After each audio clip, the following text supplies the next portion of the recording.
Good morning everyone, this is Ark and David. Today we'll be covering an account overview. If there's anything you want me to dive in deeper and make a video on, please write it down in the comment section below and I will put it on the priority schedule.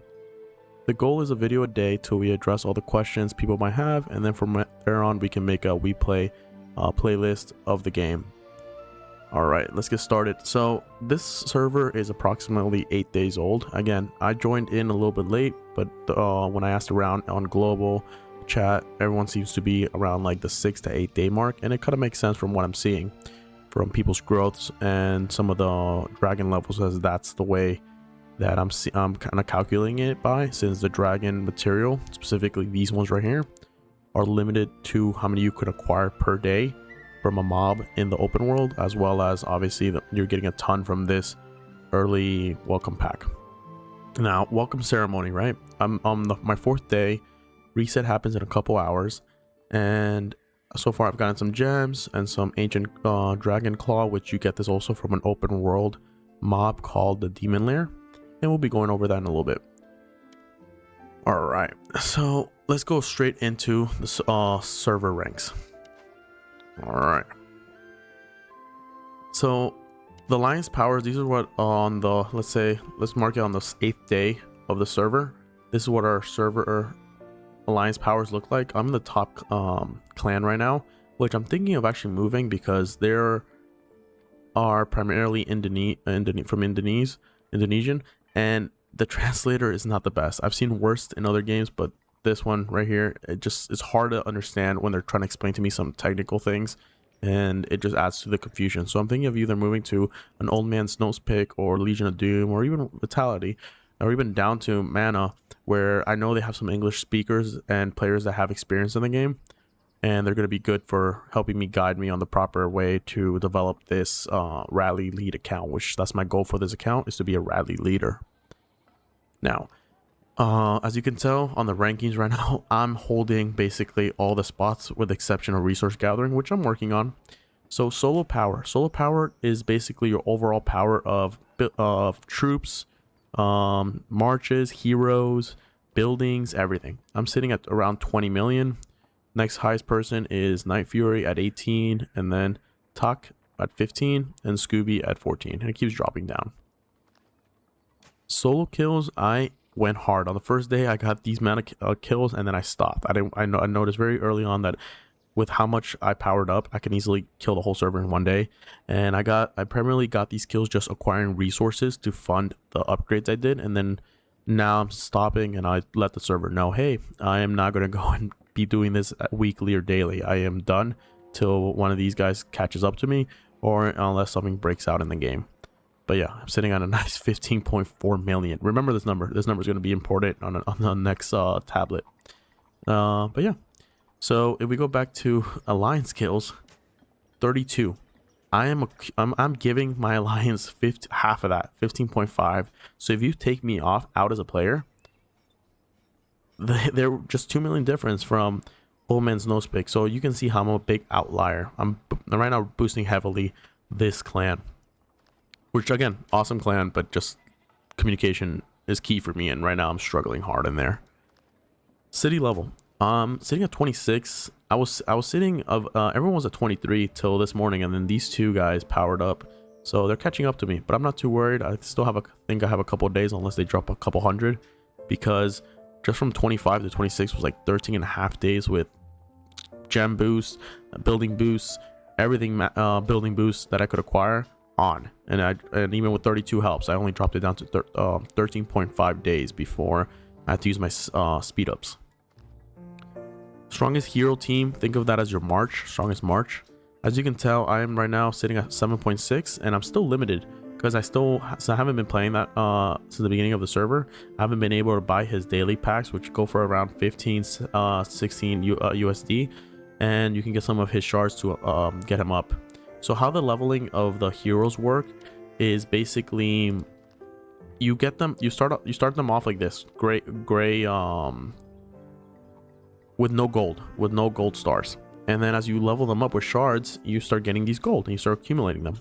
Once you get all of them to the 5 gold, like this one right here, you start accumulating the platinum or the crystal shards.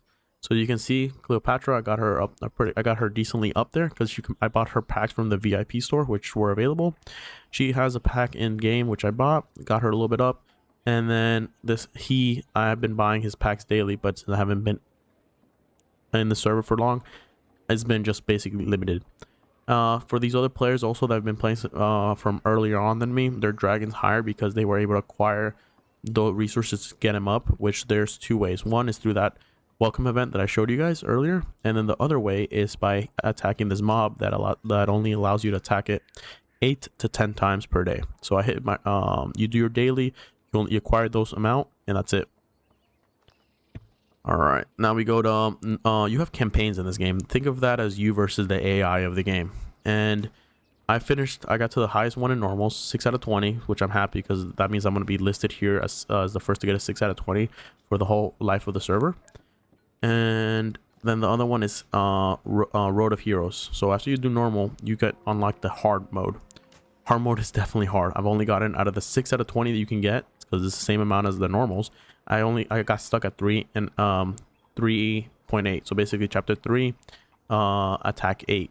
And then as you can see, people are also getting stuck around that number. Resource gathering, I was in the thousands ranking wise. Now I grinded today and I farmed 14.6 million. The farming in this game is actually really doable. It's not crazy like other games. You can definitely get all the resources you need gathering. And I'm hoping to catch up to at least top 10 by the end of this week. We'll see. Again, it just really depends how many hours I put in. So those are the rankings, and right now we'll start our account overview. So the point of this account is definitely not a free-to-play account. I can definitely maybe in the future set up a free-to-play account because the game allows me to set up 2 accounts, total 3 accounts per 3 in-game accounts per account. So we can have some like low spending account and a free-to-play account, because definitely this is a heavy whale account at the rate that I'm spending. So I'm sitting at City Hall 26. The next big jump, so in the beginning when you start off the game, it's going to look really bad, your graphics and the buildings and everything, but then once you get to, I believe it was 20, it changes the whole layout of how everything looks. It looks really nice. And then at 30 you jump again, and instead of being normal upgrades, it's glorious level upgrades. So that's its own monster. That's some late game level things. I'll make a video on that once I am required, or basically have to get level 30, because there's going to be an event that's going to pop out in the game that says, hey, first to level 30, and definitely I want to be the first on that for the rewards and for the content. So we'll have that video done when that happens. Now with this, just understand, when you're leveling this up, this game is different than most games that are kingdom builders. They have requirements on preset prosperity, which all that means is how you get prosperity from upgrading your buildings that you need to already have had before you're allowed to upgrade to the next castle. So right now I am sitting, I believe, at like 8.5, 8.6, and let's say I have all the resources and I have these 2 buildings at the required amount needed to upgrade. I won't be allowed to click an upgrade till I hit at least 9.5. And you're like, man, how am I going to do the math? Do I just keep upgrading, spam upgrading? This doesn't seem efficient. There has to be a better way. Well, the interface actually makes it really easy for you. You just click these arrows, and then this prosperity chart appears, and it tells you, hey, you have right now in your academy, you've acquired 352,000 prosperity. If you can keep upgrading it, and you can get another 300,000 from it. You're like, wow, I really use the academy. And this is going to be good usage for my speed ups and gems. Lumber mills, for example. Hey, I have a ton of them, but if I upgrade all 6 of them, I'm only going to get 186. That's not going to get me anywhere near my 9.5 or 9.6 needed, right?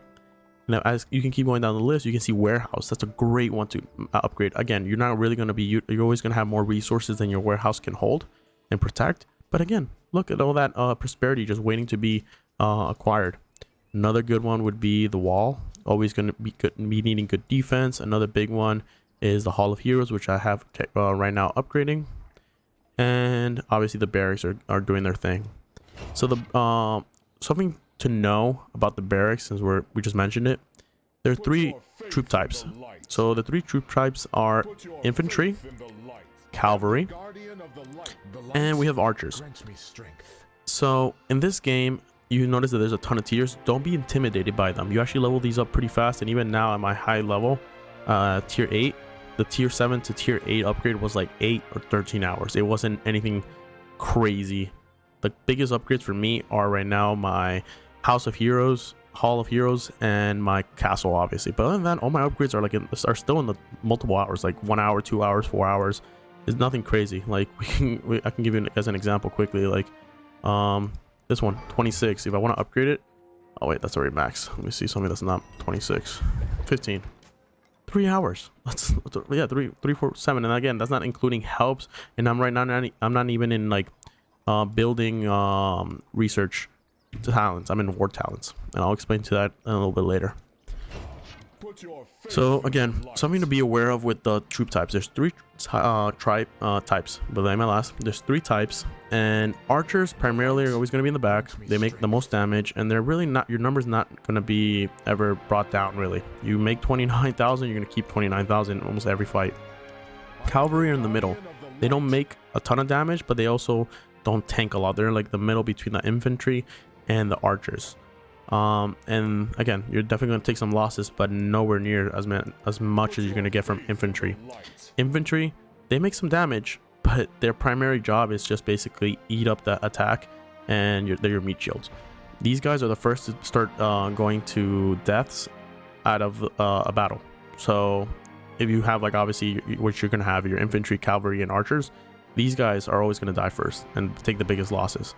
Also, you might be thinking, oh, what I'll do is I'll make 3,000 of these and 20,000 of these, so then these guys die and they're cheaper and they're going to be my meat shields. Well, this is what the game does to prevent that. What they do is that, let's say I have 10,000 tier 6, 10,000 tier 8. Tier 8 are going to be the ones that are going to die first. So before the tier 6 ever get touched, your tier 8 are going to be dead. So at this point, like what I do and I recommend doing is like upgrade as you need, and as you get your next upgrade, just ignore these ones. They're going to be utilized in your secondary, third, fourth army, and overall slowly they're just going to die out. But for your main march, just focus on just keep building your most expensive or highest tier ones, because they're going to be ones you're going to be always using on your main march. And again, I'm happy I found that out. And I'm sharing that with you guys because I know there's going to be some players from other games that are just going to drop 200, 300 bucks and just try to build a big, massive like meat shield tier 1 or tier 2 like in other games, and they're going to be pissed off when they find out that they're completely useless. So that's covers right there the troop types and the barracks. So we're going to cover hero types. So heroes, there's again 3 types. You're going to have your archers, you're going to have your infantry, and you're going to have your cavalry. As well as internally in each one, some of them are going to be labeled rally, siege, gather, invader, and gatherer. I think this guy's gatherer. Yeah. The game has 3 tiers also of rarity. You're gonna have your legendary ones. These are your legendaries, and then you're gonna have your purple and your blue. Real simple. And these are all the ones that they have. The game is fairly new, and there's more that come out late game. What I do like about this game is they don't release all the content in your face right off the bat. They release it per server, per time. So there's going to be some content that's completely invisible until you get to a certain point in the server that it just unlocks. Like I do know that they have another 6 I believe 6 legendaries and more purple and blues, but they don't come out till later events. Same thing with our titans that we're going to cover. And so right now you can put equipment into them, and the equipment just gives them additional boosts. So as you can see, mine, this one adds an extra 108, 196, and 1000 HP. The way you upgrade gear is really simple. You put on the gear you want, you click enhance, you have these material types, and you just click upgrade. Once you fill up the whole bar, right, you get 1 star, and then you do it again, do it again, do it again, and once you hit the 4 stars, you're going to progress, and you're going to be hitting your first tier upgrade. So this is the first tier upgrade. You see, I need 500 of this material to be able to upgrade it to tier 1, and it resets the stars, and you get 1 little tier on the top right. So now let's say we did that tier 1, right? We maxed it out, and now same thing happens. You maxed out to, now instead of 4 stars, you maxed it out to 5 stars, and now you upgrade again tier 2, and so on. The highest I've got, I haven't upgraded yet to tier 2 due to the cost, and I don't necessarily need it right now, but that's what I'm noticing. They also have specific gear types like sets. So this is an emerald hunter. This is for the archer, And if you notice, it's not activated, but once I have the bow, plate, and feet, it'll upgrade these bonuses for them, for the specific type of hero that you're putting it on. So this is my infantry. This is Hercules. He's really good, but he's primarily a rally hero. You can still use him as for normal solo hitting, but for that is better Cerseus, which he does debuffs and is not meant for rallying. The reason Hercules is for rallying is because you'll notice the buffs that he gives out. Let's see. Rally, infantry attack, infantry defense, which are awesome. Defense is amazing for infantry because again, they're the ones that are going to be your meat shields for your whole battle. Infantry HP in rally. You notice that? All troop defense. Like he's stacking just basically 3 traits right here just to keep your infantry, which are going to take your biggest losses, alive, which is awesome.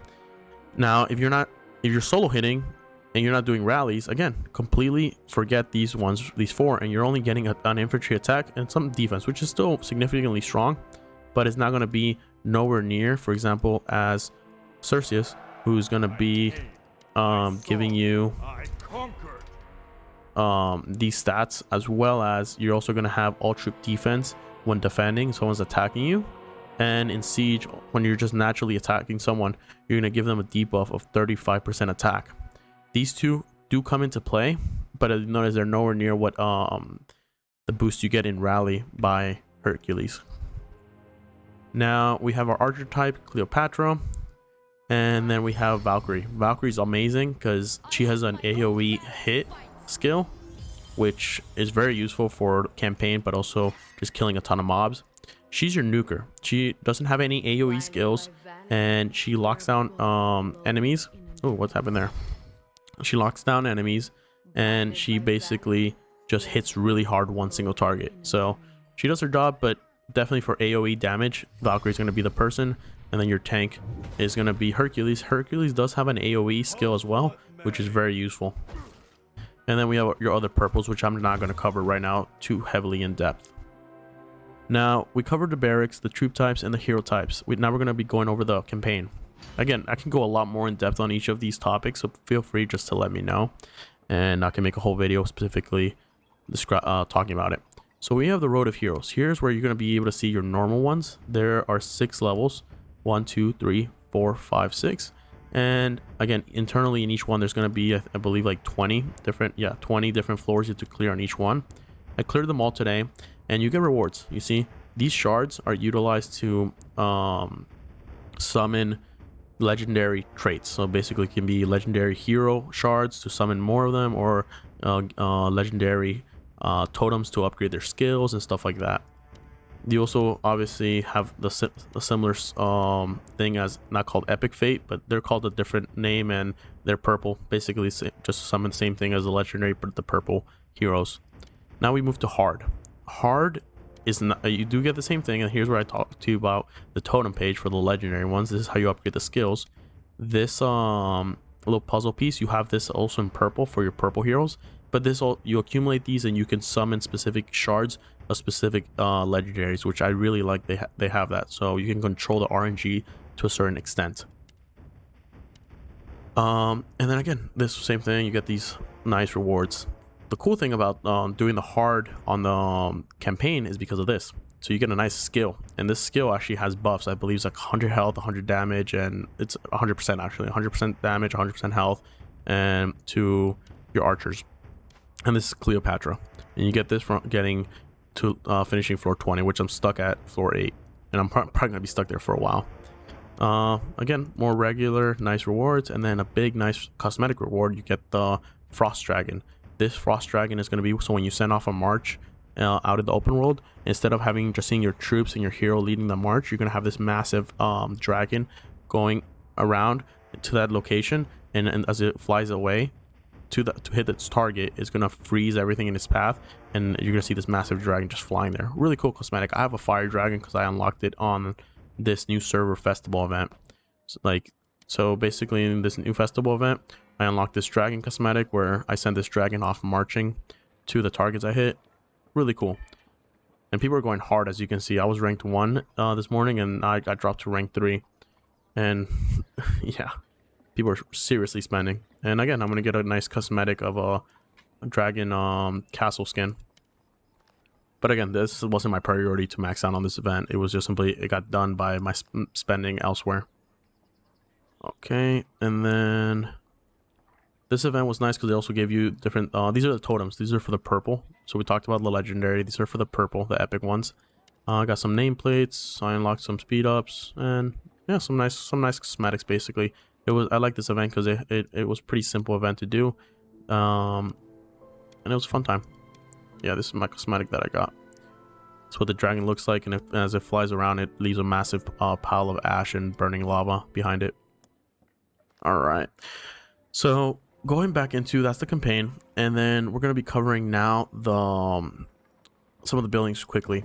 Just so you guys are aware, the reason, if I didn't say before, the reason you want to focus some of the buildings over others, as I did in this account, is because as I'm a rally lead and I'm going to be primarily focusing on hitting the hardest in my clan, it's going to definitely help that I have a high assembly hall military fortress. This military fortress right here is going to allow me to host more people. Right now it says I can only host 471. It's not counting my march, which added onto that ends up being 675,000 troops that I can hit one target with. So that's an insane amount. Most people are sitting, even some of the spenders are sitting at like 150, and some of the lower people are sitting at like in the 50,000. So I'm hitting like a truck.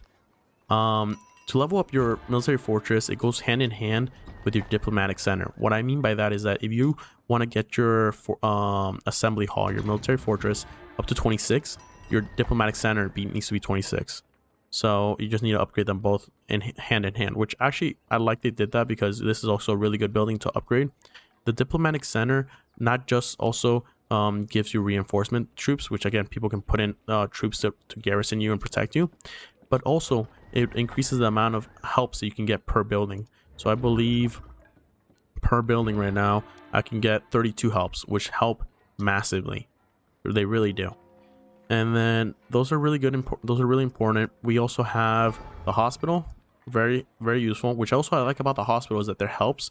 I haven't used any of my speed ups this whole time I've been battling it out, because I click heal and then I click teammate help, and just from the helps alone on my teammates, all my troops heal immediately.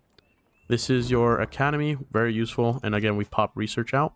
I would recommend all players early on, even honestly free-to-play players, completely ignore economy, because honestly this is like late game and pretty useless in the sense of like boosting up your production speed. Like if you can and you have some time to burn, sure, do some of the weaker ones that are going to be done like in 5 seconds just by the helps alone. That's how I got these, just from helps alone. I got these pushed through pretty quickly in like an hour, not even speeding them up. But development is where you want to go, because look how much speed bonus, like training speed, I'm getting. 11.2. Like that's a lot. That really is a lot. At the lower levels you're only getting like 1.92%, but at these higher tier ones, because I'm close to maxing out the technology branch right here, you can see I have like bonus healing speed 22.4%. like it's definitely going to be helping my fundamentals of just saving money in overall on and speed ups on this account. And then war, I did push it a little bit, obviously, because I wanted to power up, but this is not necessary, especially in the beginning of your server life and just getting settled in. Your focus should be development and getting your core buildings leveling up as much as you can. You shouldn't be battling it out and killing each other early on into the server. All right, so we have that done, and now let's go over some these are your Titan buildings, the Shrine of Titans. These are going to be what you equip to your marches, which is going to be a dragon, a leviathan, and also a Cerberus later on. Right now you get right off the bat the dragon unlocked. I will be showing a video, because right now mine is locked because I upgraded it to a point where it just requires this upgrade to level up to the next stage, where it becomes from a whelp to a whelp 4, and then it becomes like a baby dragon, a young adult, and the cosmetics keep changing and it gets badass. But once I'll do a whole dragon video early on and a whole Titan video. Leviathan, he comes out in an event and also packs. He's like a massive different type of dragon, but he is like a dragon long neck. And again, you can see some videos if you search him up. Super cool looking like monster Titan. There's going to be another one right here that, again, this is what I'm talking about, where the game restricts some of the content till you get to a certain point in the game. it looks like there's nothing there, but at day 60 in the server, you're gonna have this wolfhound that gets unlocked through an event. You do it, you unlock him, and then as you level him up, he's gonna progress from just looking like basically a hellhound all the way to a massive Titan 3-headed Cerberus. Super badass looking. You can search it up. Awesome. I'm excited to like get my account to this point, but again, this is gonna be in the future. Now, these are really useful because they add a ton of attributes and bonuses to your marches, and you can definitely feel the difference when you hit without your Titan versus when you do. You can upgrade the demon layers. These are what I told you, that you're daily restricted. You see, not enough attack attempts done left because I've done all my attempts for the day. When the reset happens, I'll be allowed to look for them and attack them, but just overall, we can see there's some nearby that I can show you. These are like the the Hell Watchers. These are used for rallying, and you also get speed ups and also materials. Really useful to do. Attacking these and also just normal mercenary wanderers end up utilizing mobility. Mobility is what's going to limit you in attacking nonstop all day every day, and you reset this from simply buying it with gems, or if you're smart and not like me where I just used them all in one go, because again I had a ton accumulated and my focus was to save as much speed ups as I can, so that's why I used them all to get as much of my talent into building boosts and stuff like that. As you level this up, the Lord XP, every time you level up, it resets your mobility immediately. So if you're a low spender or free to play, or even a whale, you don't have to rush to power up like I did. I would spam as much all day raids until you got the mobility down to 0, then leveled up, then keep it doing it, and in a couple hours you can obtain a crap ton of materials, because you need, just on raids you need them. I think it's like 15 or 25 per raid that you host, and you get some good loot out of it, and these are where you're raiding the Hell Watchers. Also, you're gonna have, this is gonna be what the Hawk Watch, this is also gonna use mobility, and what you do with these is just a difference of like, this one you simply rescue and you'll get reward for that. Other ones you click go and you're actually gonna go inside. You can see 12 mobility, send some heroes in there. You're just gonna show this animation, you go inside. I usually skip these. I just click skip and I get my reward, victory. You're always gonna win these no matter what. And then you see you start obtaining these, and then the other type is, let's see what's here. Oh, here. This one's gonna be where you send a march out to attack these 10 mobility. So what I always do is I spam. I can send up to 5 marches in one go. So I send a ton of these, and then I'll collect them in a second and keep going because they refresh every couple hours. You see? Oh, I'm not gonna do more of these later. I'll do them off camera. Now moving forward to it, like we were saying, this is the open world. The map is massive. It's a massive map. So what you'll notice that oh, let me see. There we go. So this map, look how massive it is. It's insanely massive, and these are all clans and alliances. Basically, these are all alliances, and these are on their own like headquarters, and these are cities they're taking, and then the main cities right here. And right now the inner areas are locked down. There's different type of city levels. There's evil depths. There's all cities. There's resources. This game has so much content that's also free to play and just content to do that's busy, that you can be free to play and just spend all day playing the game and just grind it out, and you're gonna get ahead of people that are whales that don't have the time to grind it out. Because there's also treasure rooms where you can go and use, instead of using your mobility, use your exploration points, and you get a ton of resources just from exploring and looting and attacking people inside. So just for an example, let's see if I can show you mine. So I already cleared out this whole area already, but you can see this is what it looks like. And you just go in there, attack enemies, and clear them out. I killed everyone already, so there's just loot things for me to obtain and stuff like that. And I'll just go there and just obtaining the loot and also killing gives you rewards. So it's very useful to do daily. Now, leaving that, this is the open world. Like I said, I can do a whole video on this, and it's just always try to do your dailies, which consist of using your mobility and exploration points. If you get anything from this whole 5 minutes that I was talking. Don't forget your hero types. Understand that obviously your infantry are going to be taking the biggest hits when you attack someone, and barracks. try to level them up, but again, don't go hyper focused on making a ton of the weaker types. There's also an option in the barracks I forgot to mention that you can level up other types and promote them to the highest available ability. I wouldn't do it personally. I just let them slowly die my other other marches, because you just end up losing so much resources and time doing that. Now we covered the dragons, we covered the mobility, and like I said, this account is fairly new. We're talking 4 or 5 days old. The server's fairly new, definitely less than 10 days. I would say 8 days. And my goal right now is to just keep grinding, keep on the leaderboards, and just show content that you guys want to know or just want to see. So if there's anything you want me to expand on, please let me know. I'm sure there's going to be components in the game that you're just going to access yourself and not have an idea. Just tag me in the comment section below. I'll make a video of it, and I'll walk you through what you want to do with it and what's the most efficient way to go about it. And since the videos don't take long to make, I can probably get you a response in 24 hours. But again, hope you found at least one useful pointer in the video, and if you want more content on the Land of Empires, don't forget to give me a like, hit the bell notification on the video, and please share. See you on the next one, guys. Have a good one. Ark and David, out.